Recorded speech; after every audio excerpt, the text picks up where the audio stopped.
I have two questions for you, Mr. Bender.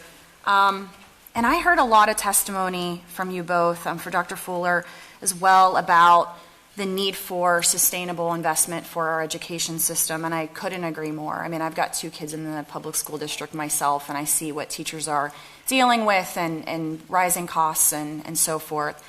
And as we think about an expansion of public dollars going into, and I'm going to specifically, I want to talk about voucher schools here, if we could sort of move back to the merits of the bill, because there's different accountability and transparency measures, as you know, being in this work for a long time with vouchers and charters. So I'd like to talk about vouchers, I'm sorry.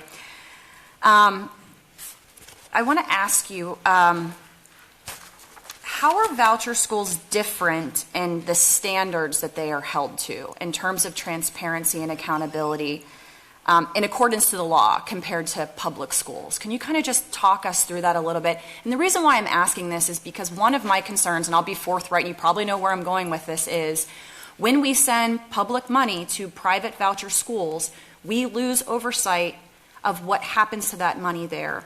And whereas in the public schools, we do have some reporting mechanisms. So can you speak to that a little bit? I'd love to hear what you have to say. Sure. Well, there'll be others behind me that are currently involved more in this. It's actually, if you want to talk about true accountability and true transparency, while it's slightly different, I don't believe there's any difference at all. When I look at, I have in front of me today work that was done. This is mostly in the city of Milwaukee because that's kind of the easiest place to have the most amount of students. But schools, whether you're in a private school, a charter school, or a public school, you're required to have a student information system that is compatible with the Department of Public Instruction. You're required to turn over the same demographic data that all public schools are. And so you're all included in the statewide report card. So as this body looks to invest money into public education, different sectors, you should look at your return on investment. You're putting $1 in, what are you getting back? And when you look at the 5-star rating that the report card system has, which I understand there may be people that have some flaws with that system, but that's what we have. And the Department of Public Instruction applies it equally across all sectors. When I look in Milwaukee, for every $1 that you are putting in to that, you're getting roughly 80% of those dollars in private schools coming back as either meeting or exceeding expectations. When you're looking at charter schools, you're at a high 70s amount.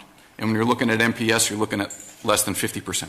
So when you're looking at a return on investment, that $1 going in, that's your transparency. What are you seeing back? Academic performance, the number of seats that are in high quality schools.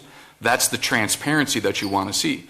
Private schools, charter schools are audited for every penny, every year, for every student that goes in and is overseen by the Department of Public Instruction.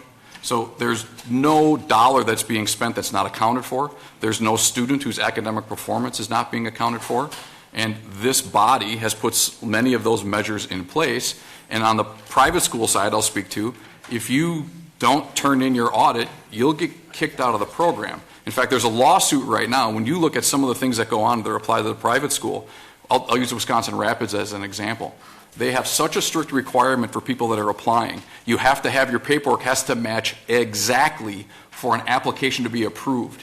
And we ran into a problem in Wisconsin Rapids because their utility bills, not the students, not the parents, not the school, but the utility bill on their mailing abbreviated Wisconsin to WISC.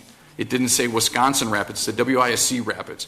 DPI rejected applications because the parents filled out their address at this number being Wisconsin Rapids, and their proof of enrollment and their proof of residency from the utility bill was not deemed acceptable.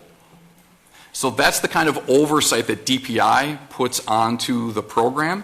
So the idea that it's not being held accountable, the idea that there's not transparency, the idea that there's not accountability from a fiscal standpoint, I understand they're popular talking points.